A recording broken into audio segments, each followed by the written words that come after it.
I wanted to delve a little deeper on one particular point, and that is we can't really or shouldn't really be talking about the energy transition in Asia Pacific without talking about how to achieve a just transition. So this is one that can future-proof growing economies, but also lift millions out of poverty. It's a vital part of the conversation, in particular in this region, but also more broadly across the globe. So we do need to focus on how to achieve an energy transition that allows emerging economies to reduce their reliance on expensive and sometimes volatile fossil fuels, and allows an equitable transition, incorporating pathways to green jobs, but also to sustainable development. That's a vital part of the conversation. It's something we need to talk about, but can it be done? It's a lot more difficult to do than to speak about. Countries in APAC are already making important contributions to achieving net zero.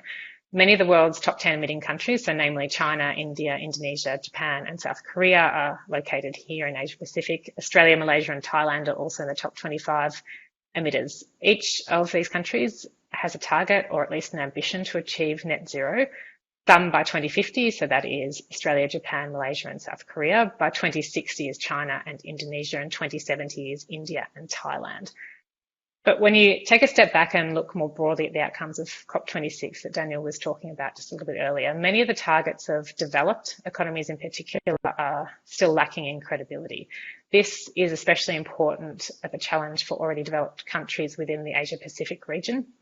For example, the Climate Action Tracker, currently gives Australia and South Korea highly insufficient ratings from a policy perspective around climate change, and Japan an insufficient rating, so it's still a challenge.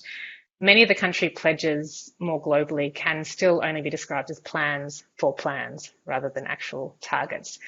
In most cases, there are insufficient details around how they will be achieved or financed, and that includes Australia, where I sit.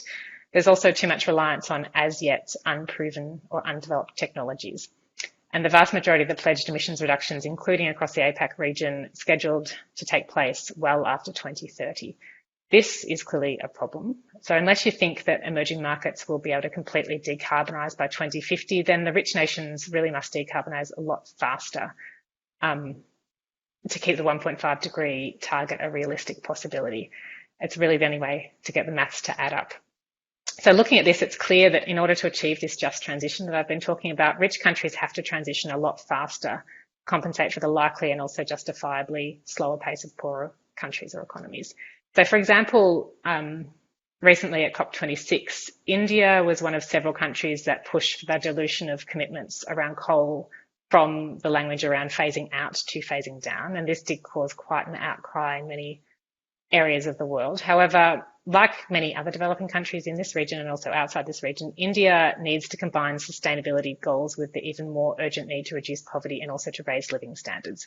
India just can't do that unless zero carbon technologies in all sectors become much cheaper and much more widely available.